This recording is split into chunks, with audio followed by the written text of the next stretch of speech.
Demo दिखाने जा रहा हूँ। जज हैं, मंत्री हैं, पत्रकार हैं, प्रोफेसर्स हैं, तमाम मीडिया के लोग भी हैं। तो ये देखिए, ये सामने है, एक शख्स है मेरे साथ जो ईवीएम का डेमो दिखाएंगे, लाइव डेमो दिखाएंगे वो। और उन्होंने बाकायदा, देखिए ये देखिए, उन्होंने तमाम बीजेपी, आईएनसी, बीएसपी, आप, एसपी और वो रिजल्ट के लिए भी हैं, वो बैठे हुए हैं। सामने हैं फॉर्मर जज हैं बॉम्बे हाई कोर्ट के राजेंद्र पाल गौतम जी हैं, मंत्री हैं, नरेश चमरिया हैं, मंत्री हैं, प्रोफेसर रतन लाल भी हैं, सूरज मंडल साहब भी हैं, जो 8 जून को ईवीएम को लेकर कैंडल मार्च करने जा रहे हैं। तो जो हमने आपसे प्रॉमिस किया था कि हम आपको ईवीएम कैसे काम करता है उसका डेमो दिखाने जा रहे हैं। मैं हैक वैक नहीं कर रहा हूँ। का जो ईवीएम है उसमें एलसीडी लगा हुआ है और आप जैसी बोर्ड दबाएंगे ना तो वो सामने दिख जाएगा। ईवीएम मतलब वीवीपैट को देखने की भी झंझट नहीं है। तो मुझे लगता है सबसे एडवांस ईवीएम यही है। सरकार को हायर करना चाहिए और चुनाव है आपको। तो डेमो जो है वो शुरू हो रहा है। जी शुरू कीजिए साहब। बारी से दबाते जाइए, आप दबाइए। आम आदमी पार्टी एक, आइए भाई, दूसरा वोटर आ जाइए, आप आते जाइए। बीएसपी एक, तीसरा आप दबाइए भाई। बीएसपी एक और, आइए। आम आदमी पार्टी एक, आम आदमी पार्टी एक, आइए। रिपीट करते रहिए। बीजेपी एक और, आइए। समाजवादी पार्टी एक। रिजल्ट पर मत दबा दीजिएगा सर। हाँ। बीएसपी एक और, आइए। आम आदमी पार्टी एक और, आइए। बीएसपी एक, बीएसपी एक, आइए आइए भाई। आईएनसी कांग्रेस एक, कताकुला, आइए। बीएसपी एक और, आइए। आम आदमी पार्टी एक और, आइए। ठीक है। बीएसपी एक, ठीक है, एक और आ जाइए, एक और आ जाइए, आ जाइए। 3000 क्षमता है इसकी वोटिंग मशीन की। ठीक है, 3000 की कैपेसिटी है। आ जाइए, आप यहाँ दवाइए, आप दवाइए। बीएसपी एक और किसी को वोट कहा दीजिए, अभी समय है, चलिए। बीएसपी एक और दवाइए। बीजेपी को एक और वोट मिला और बीएसपी को एक और वोट मिला। ठीक है सर, ठीक है सर। इनके साइड लगा दे, रोड करते बराबर। समाजवादी पार्टी को एक और मिला। ठीक है, ठीक है। टाइम अब ओवर हो गया वोटिंग का। टाइम ओवर हो गया वोटिंग का। और अभी देखिए कितना वोट पड़ा है, दे दीजिए। एक कम करते हैं। अब हमारी वोटिंग बिल्कुल फिनिश हो गई है। अब हम इस मशीन को पहले तो ये काउंट करके बता दीजिए कि वो तो रखा हुआ है सर, लेकिन मशीन तो काउंट करता नहीं ना उस समय, तो मशीन चला जाता है। तो मशीन उस टाइम काउंट नहीं, लेकिन हम लोग अभी काउंट करके रख ले, अपने उसमें कर ले, पेपर पे। पहले मशीन को ऑफ करके रख देते हैं। ठीक है, ठीक है। यानी वोटिंग हो गई। अब मशीन जा रहा है उसमें रूम में। मशीन को हम लोग ऑफ कर रहे हैं। देखिए मशीन को मैं यहाँ से ऑफ कर रहा हूँ। मशीन ऑफ हो गई। अब मैं इसकी बैटरी भी निकाल रहा हूँ। इसकी बैटरी भी निकाल रहे हैं, पूरी तरह से ऑफ कर रहे हैं इसको। हाँ, निकालिए। मैंने इसकी बैटरी भी निकाल दी है। बैटरी भी निकाल दी। अब ये स्ट्रॉन्ग रूम में जाने के लिए बिल्कुल तैयार है। अब स्ट्रॉन्ग रूम में इसको ले गए, स्ट्रॉन्ग रूम में चला गया। अब हम वीवीपैट की पर्ची को, हाँ, वीवीपैट की पर्ची को गिन लीजिए। ये 2 हाँ 1 1 2 3 4 5 6 7 8 9 10। ये 6 ये 2। ये हमारा रिजल्ट। ठीक है, ठीक। तो ठीक है, अब हमारा जो है टोटल वोट पड़े। अच्छा, टोटल वोट देख लेते हैं। 2 3 13 19 2 21, टोटल 21 वोट पड़े हैं। टोटल 21 वोट में इन पार्टियों को मिला है। ठीक, एक नोटा रखते तो और अच्छा होता। नोटा ठीक है। तो ठीक है, आज काउंटिंग वाला डे है। हाँ। तो ये जो प्रिसाइडिंग ऑफिसर, जो भी काउंटिंग ऑफिसर होते हैं वहाँ पे, वो मशीन को दोबारा स्टार्ट करते हैं। तो मैं इसमें बैटरी दोबारा बैटरी वहाँ नया लगाया जाता है या बैटरी रहता है? बैटरी उसमें इनबिल्ड लगी हुई होती है। बैटरी पहले बैटरी इनबिल्ड होती है। कितनी लाइफ होती होगी उस बैटरी की? बैटरी वाला भी सवाल आया था कि हाँ, कुछ बैटरी 90%, 1.5 महीना बाद ही बैटरी 99% चार्ज। हाँ, 99% चार्जिंग। ऐसा बैटरी तो मोबाइल फोन में लगाओ। हाँ, ठीक है। तो अभी हमने पावर ऑन कर दिया। मशीन बूट हो रही है, बूट होने में थोड़ा टाइम लगा है।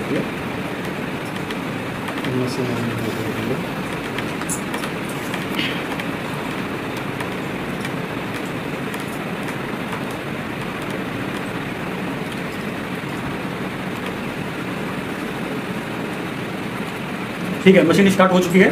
मशीन स्टार्ट हो चुकी है, अब काउंटिंग हो रही है। मशीन के फाइनल काउंटिंग। मशीन के ऊपर एक मैसेज आ रहा है, press button T for result. ठीक है, अब हम रिजल्ट का बटन प्रेस करेंगे और फिर हम इसका रिजल्ट देखेंगे फाइनली क्या डिस्प्ले कर रहा है।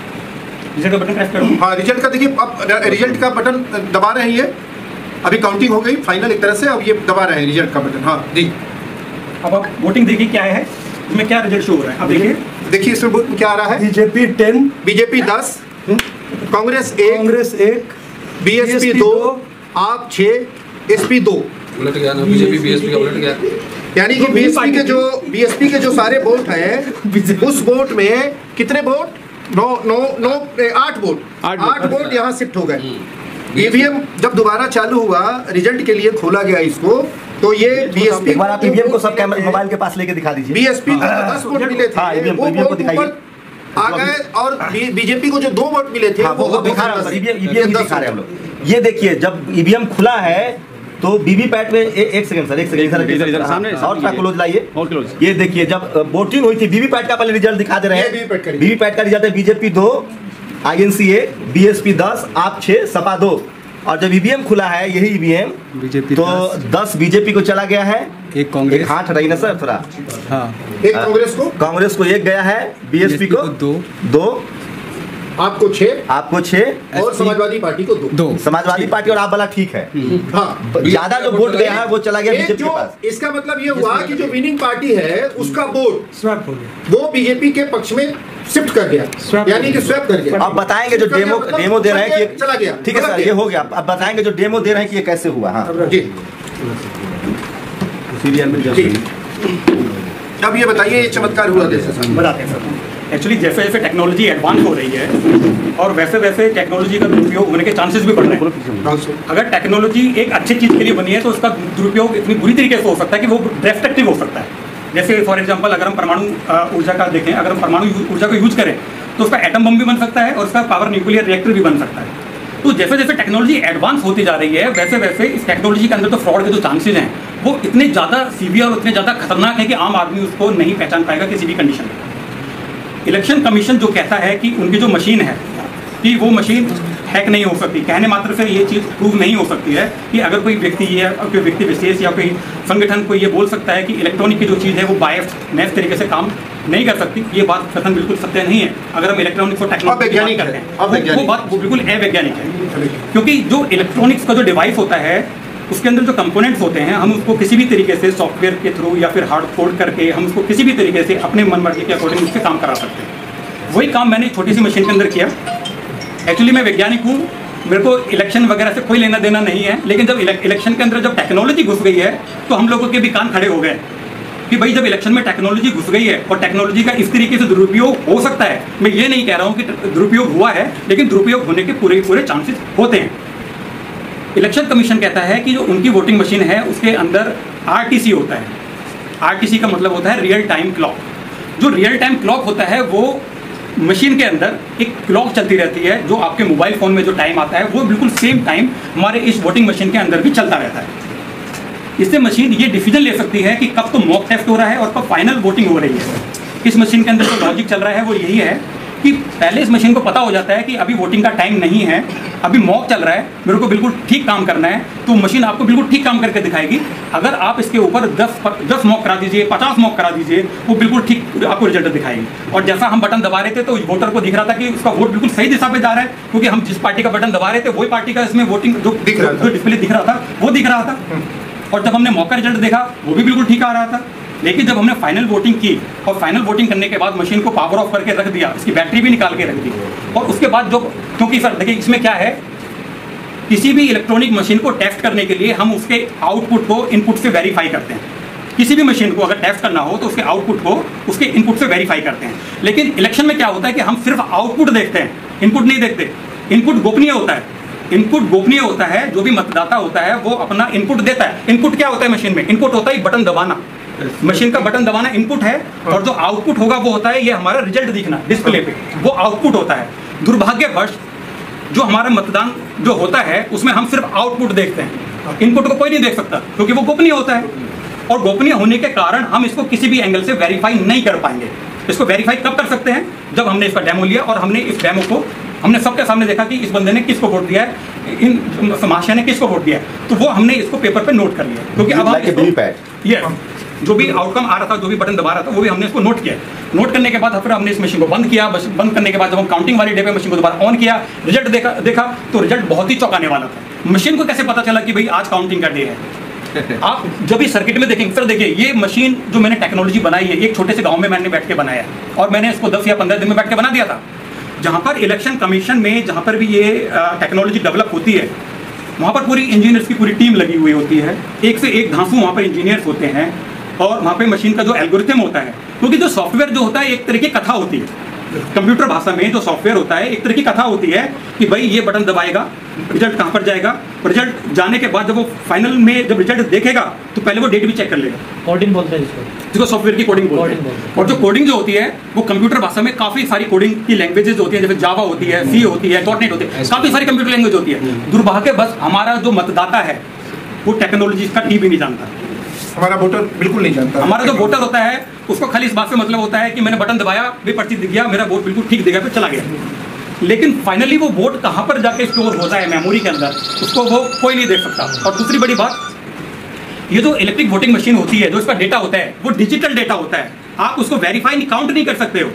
That is not a physical object. लेकिन जो बैलेट पेपर होता है that is a physical object. You can count that paper so many times and the result will be same.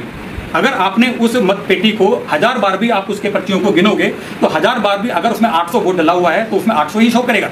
लेकिन जो ये इलेक्ट्रॉनिक जो सिस्टम है, इसका जो डेटा होता है वो बाइनरी फॉर्म में होता है।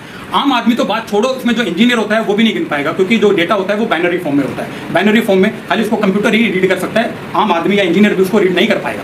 ठीक है। दूसरी बात, अब मैंने आपको बताया था कि ये जो इलेक्ट्रॉनिक जो सर्किट है इसमें एक RTC मॉड्यूल होता है जो सबसे खतरनाक है। वही बताता है कि कौन सा? देखिए ये मशीन में एक छोटी सी चिप लगी हुई है। हाँ। इसके अंदर क्लॉक चलती रहती है और इसके अंदर खुद इनबिल्ट इसकी खुद की बैटरी होती है। अच्छा।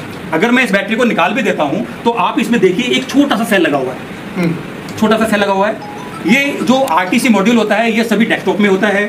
सभी जितने भी इलेक्ट्रॉनिक डिवाइस जो तारीख पे रियल टाइम में काम करते हैं उसमें सभी पे लगा हुआ होता है। तो बस ये छोटा सा लॉजिक वाला मैंने जो बनाया ये प्रूव करने के लिए कि भाई जो इलेक्ट्रॉनिक्स है, ये जो सॉफ्टवेयर का जो ये भी एक तरह का इलेक्ट्रॉनिक का यंत्र है, हम इसको जैसे प्रोग्राम कर देंगे ये वैसे काम करेगा। यानी कि आपके ऊपर डिपेंड करता है कि आप कैसा रिजल्ट चाहते हैं। Yes. वैसा इसको बना सकते हैं, बड़ी आसानी से बना सकते है? मतलब जैसा हम रिजल्ट चाहेंगे वैसा इसको बना सकते हैं।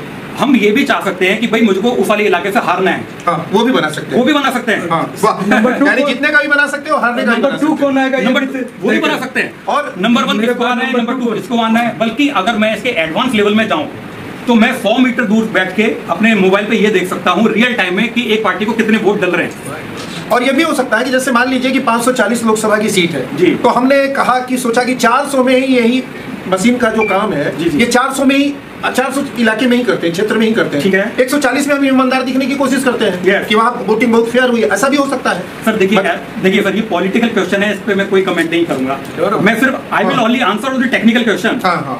आप टेक्निकली कुछ भी पूछिए, वो नहीं, रणनीति क्या मतलब होती है। सर, ये जो ईवीएम आपने बनाई है, जो ईवीएम से मतदान होता है, इनमें सेम नहीं, ये अभी आपने इसमें बीजेपी को जिता रखा है, जो आपने ईवी बना रखा एक्चुअली है। क्या है कि अभी मैं किसी भी पार्टी को इसमें जिता सकते हैं, जरूरी नहीं बीजेपी को। अभी यहाँ पे काफी लोगों ने बोला कि सर बीजेपी जीती है तो हम बीजेपी को ही जीतना पसंद करेंगे, इसलिए इसमें जो कोडिंग हुई है वो बीजेपी के लिए कर दी। कितना देर में कोडिंग बदल के आप बीएसपी को जिता देंगे? इसी 5 मिनट में 5 मिनट अभी करेंगे, जीत जाएगी बीएसपी। ये सवाल है कि ये जो मशीन है 5 मिनट में बीजेपी के बाद को जीता। लाखों मशीन है, जी जी तो ये मैन्युफैक्चर करते समय ये एडजस्ट करते हैं। सर मैं आपको बताते हैं, जब ये मशीन कहीं जो OEM जो इनके OEM है, ओरिजिनल इक्विपमेंट मैन्युफैक्चरर, वो BL एंड CEIL एक कंपनी, ECIL कोई कंपनी है वो उनको बनाती है, तो वहाँ से जो बन के आती है वो बात ठीक है, उन्होंने हार्डवेयर बना के दे दिया। लेकिन जो हमारा इलेक्शन कमीशन है उनकी भी एक एक्सपर्ट कमेटी होती है, टेक्निकल एक्सपर्ट कमेटी।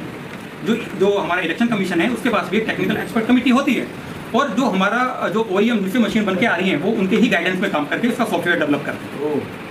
जी, जो बेल है या फिर जो ECIL है उनको इस बात से कोई मतलब नहीं है कि ये कौन से मतदाता क्षेत्र में जा रही है। करना भेज दिया, बस उन्होंने मैन्युफैक्चर किया, हार्डवेयर रेडी किया, स्टडी में आया। ये हार्डवेयर सॉफ्टवेयर किसके देखरेख में डेवलप होता है? चुनाव आयोग। नहीं, चुनाव आयोग ने भी एक कमेटी गठित की हुई है जिसको टेक्निकल एक्सपर्ट कमेटी बोलते हैं, और एक्चुअली ये जो सारा का सारा जो भी काम होता है ये उन्हीं के देखरेख में होता है। सर देखिए, ये मशीन जो है ना, आप इसको वर्ल्ड के किसी भी कोने से बैठ के मैनिपुलेट कर सकते हैं। दूसरी बात में एक बात बहुत इंपॉर्टेंट है वो बताना चाहता हूँ।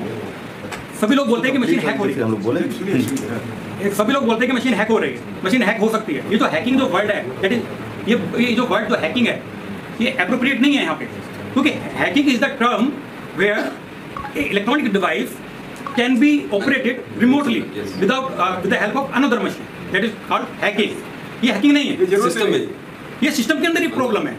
एग्जैक्टली, ये बहुत इंपॉर्टेंट बात है। ये बहुत इंपॉर्टेंट बात है। लोग हैकिंग, देखो लोगों को गुमराह किया जा रहा है क्योंकि लोगों को टेक्निकल नॉलेज नहीं है। चिप में इनबिल्ट है, चिप के अंदर ही इनबिल्ट है। हमने मशीन को ही ऐसे डेवलप किया है कि भैया टाइम के हिसाब से काम कर सकती है, तो हमें हैकिंग। मान लीजिए मैं चुनाव आयोग का प्रमुख हूं, मैं अपने हिसाब से अपने इंजीनियर को कहूंगा कि मुझे इस पार्टी के फेवर में ऐसा चिप डेवलप करके, सॉफ्टवेयर डेवलप करके दे दो, वो दे देगा। जो डेवलप कर रहा है, मान लीजिए कल मेरी सरकार हो जाए, लेकिन वो ये भी बोलेगा कि अगर मॉक में अगर गलती पकड़ी गई तो मैं तेरे को हाँ तो मैं इंजीनियर बोलेगा सर आप चिंता मत करो, मैं ऐसा मशीन बनाऊंगा कि मॉक में क्या आप फटाफट भी मॉक इस पे दे दोगे, मशीन बिल्कुल ठीक काम करेगी। सर जो मशीन ITM में हम 100 रुपया फीड करेंगे, उसको गाइड करेंगे, प्रोग्रामिंग करेंगे कि 1000 का नोट फेंकना, तो EVM की थोड़ी गलती हो, तो हम फीड करके आए हैं। नहीं कह रहा हूँ कि हम लोग को जो बात कहनी है, इसका मकसद क्या था हम लोग? अपने स्टेटमेंट दे दिए। एक मकसद ये था कि लोगों को अवेयर करना, वोटर्स को अवेयर करना, ये हमारा मकसद था इनको बुलाने का। और इन्होंने जो अपनी बात कही जी, हम लोग कोई जजमेंट में नहीं पहुंच रहे हैं। हम लोग ये कह रहे हैं कि लोकतंत्र के लिए जरूरी है लोगों का भरोसा।